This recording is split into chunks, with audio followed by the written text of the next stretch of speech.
J.D. Salinger's novel, The Catcher in the Rye, made him a literary sensation. But the author famously recoiled from fame. He turned his back on celebrity before celebrity was celebrity. Filmmaker Shane Salerno went looking for the man who created Holden Caulfield, the cynical teenager expelled from prep school, who became, as one critic put it, America's best-known literary truant since Huckleberry Finn. The publication of Catcher in the Rye in 1951 was a revolution. There had not been a voice like that. When you're a kid and you read Catcher in the Rye, you're just like, oh my God, somebody gets it. Salerno's new documentary, Salinger, tracks the author's success. Catcher in the Rye has sold 60 million copies. That's an unprecedented figure. And Salinger's abrupt retreat from it. To a wooded compound in New Hampshire. I've heard that he has a huge bunker where for more than half a century, he declined interviews and shunned photographers.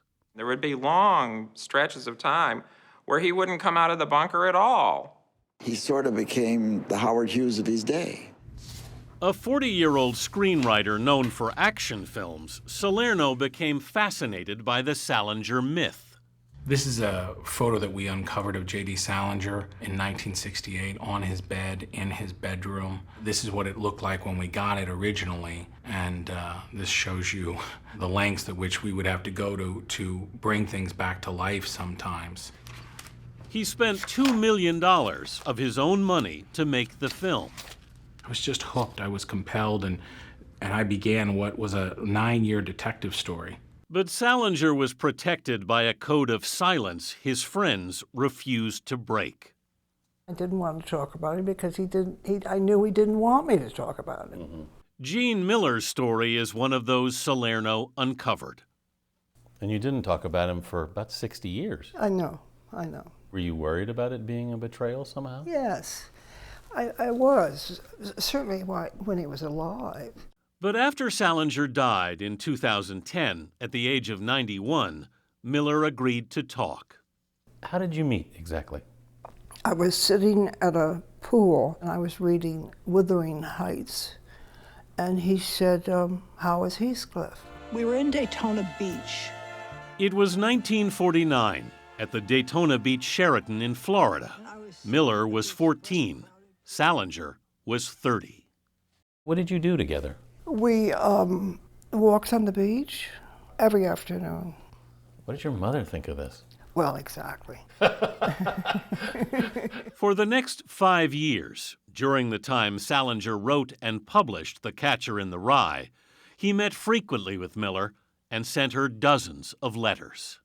He wanted you to go below the surface of your life. Jerry Salinger would say to me, a young girl, do you believe in God? No adult had ever talked to you like that before. No adult had ever talked to me. Not only that, no adult had ever listened to me. What do you think now that he was attracted to? My innocence, my guilelessness. Salinger never spoke about his service in World War II with Miller.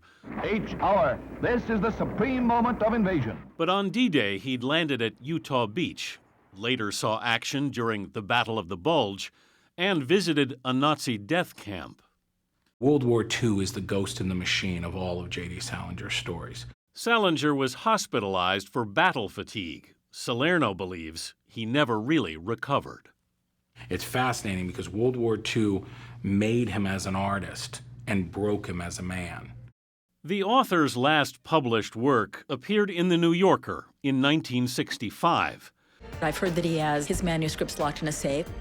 But the documentary and a companion book assert Salinger was in fact writing all those years since, and that he left major new works to be published beginning in 2015, including new material expanding on the story of The Catcher in the Rye's Holden Caulfield. After 5 years, Gene Miller's relationship with J.D. Salinger ended the day after she made love with him for the first time. And I saw this glass curtain come down, and I just knew it was all over. She would see him fleetingly only one more time.